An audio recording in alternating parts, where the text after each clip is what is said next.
Olá, prosseguindo no estudo sobre o Reino de Deus, nós vamos examinar neste vídeo o que está em Marcos capítulo 1, versículos 14 e 15. É o seguinte: depois que João foi entregue à prisão, veio Jesus para a Galiléia, pregando o evangelho do Reino de Deus, e dizendo: o tempo está cumprido e o reino de Deus está próximo. Arrependei-vos e crede no Evangelho.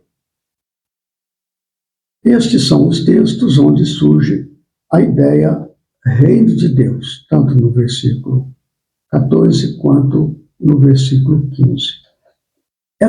Este ensinamento, ele vem depois de uma informação que nós vamos apresentar. Olha só. Versículo 1. Princípio do Evangelho de Jesus Cristo, Filho de Deus. Como está escrito nos profetas: eis que eu envio o meu anjo ante a tua face, o qual preparará o teu caminho diante de ti. Voz do que clama no deserto: preparai o caminho do Senhor, endireitai as suas veredas. Apareceu João batizando no deserto e pregando o batismo do arrependimento para a remissão dos pecados. E toda a província da Judéia e os de Jerusalém iam ter com ele, e todos eram batizados por ele no Rio Jordão, confessando os seus pecados. E João andava vestido de pelos de camelo e com um cinto de couro em redor de seus lombos, e comia gafanhotos e mel silvestre. E pregava dizendo: após mim vem aquele que é mais forte do que eu, do qual não sou digno de, abaixando-me, desatar a correia das suas sandálias. Eu, em verdade, tenho-vos batizado com água, ele, porém, vos batizará com o Espírito Santo. E aconteceu naqueles dias que Jesus, tendo ido de Nazaré da Galiléia, foi batizado por João no Jordão. E logo que saiu da água, viu os céus abertos e o Espírito que, como pomba, descia sobre ele. E ouviu-se uma voz dos céus que dizia: Tu és o meu Filho amado, em quem me comprazo. E logo o Espírito o impeliu para o deserto. E ali esteve no deserto 40 dias, tentado por Satanás, e vivia entre as feras, e os anjos o serviam. E depois que João foi entregue à prisão, veio Jesus para a Galiléia, pregando o evangelho do reino de Deus, e dizendo: o tempo está cumprido, e o reino de Deus está próximo. Arrependei-vos e crede no evangelho. A questão aqui é a transição de João Batista com a sua mensagem para Jesus com a sua mensagem. Esta transição é um processo que ocorre no íntimo de cada um de nós.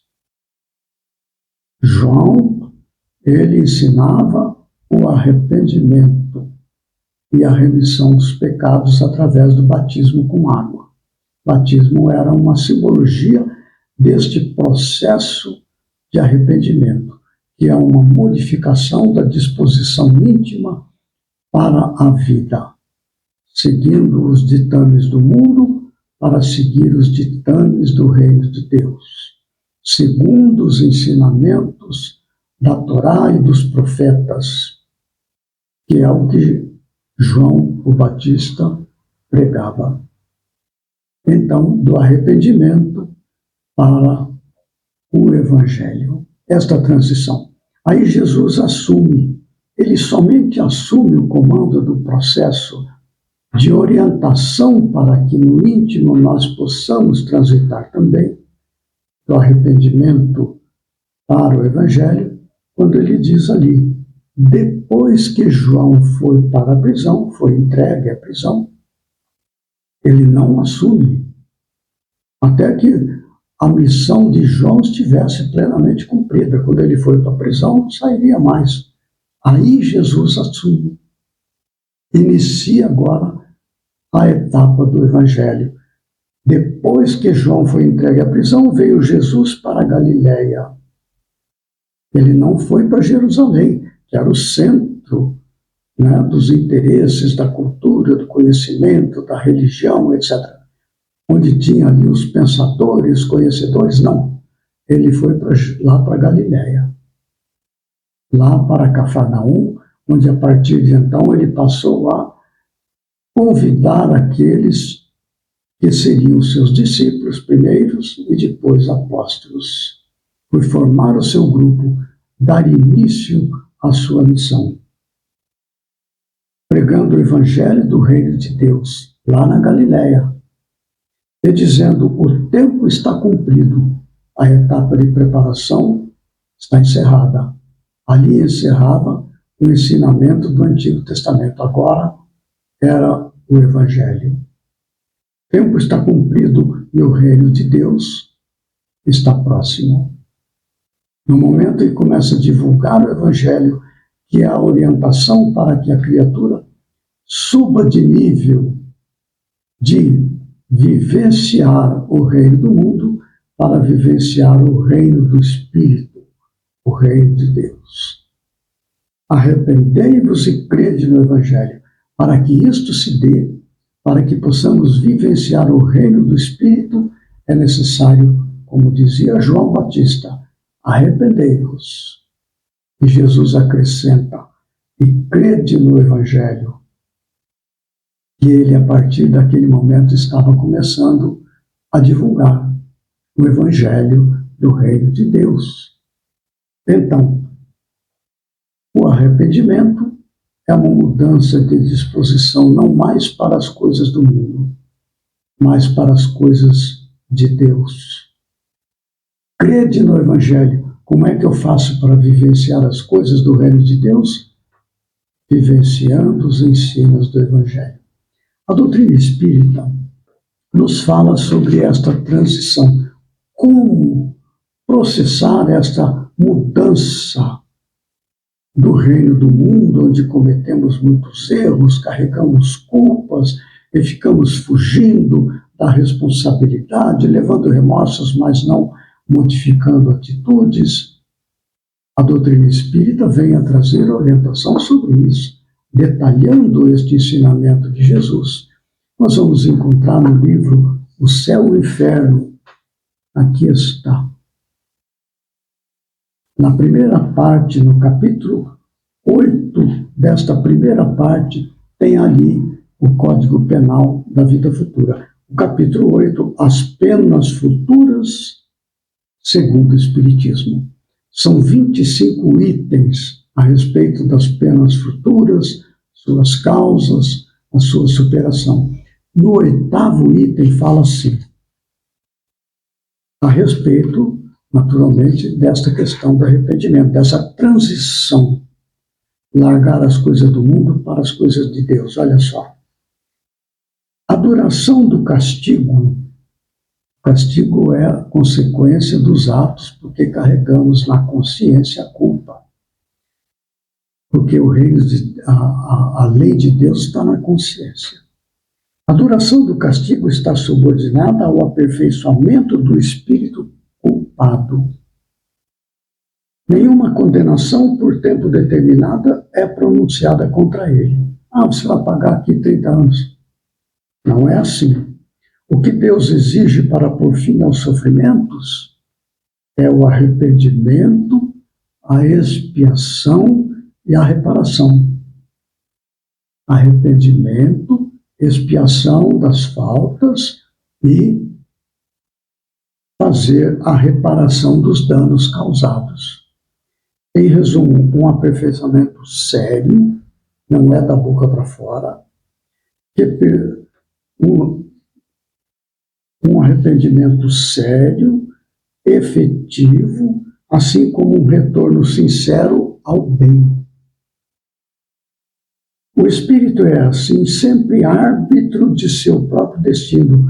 Ele pode prolongar seus sofrimentos por seu endurecimento no mal, aliviá-los ou abreviá-los por seus esforços para fazer o bem.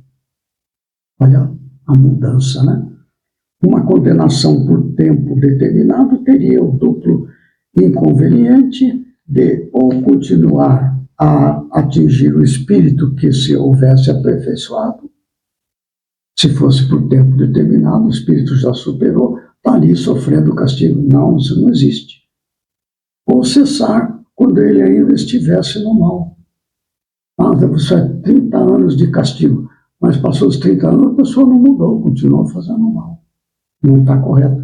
Então ele acrescenta: Deus que é justo pune o mal enquanto ele existe e encerra a punição quando o mal não existe mais.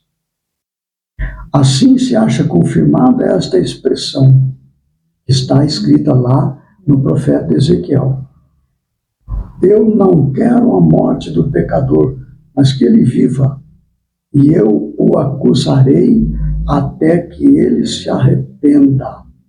Quem tiver interesse, veja Ezequiel capítulo 18, versículos 21 a 23, e também capítulo 23, versículo 11. Então, aí está. É um ensinamento extraordinário que nos é oferecido logo no início da divulgação do Evangelho de Jesus.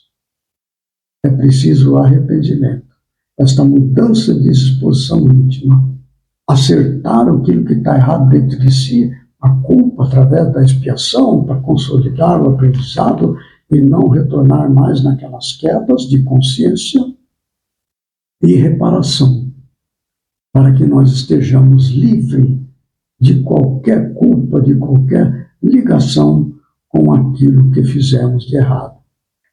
Não é? É um processo. Libertando-nos da causa que nos levou àqueles erros, através de arrependimento, expiação e reparação, nós estamos livres daquela causa do mal que existia em nós. Muito bem, aí dá início o reino de Deus dentro de nós, estamos libertos, né? Muito bem, no próximo vídeo nós prosseguiremos com o estudo sobre o reino de Deus, em Marcos capítulo 4, versículo 11. Até lá, que Jesus nos ampare e fortaleça.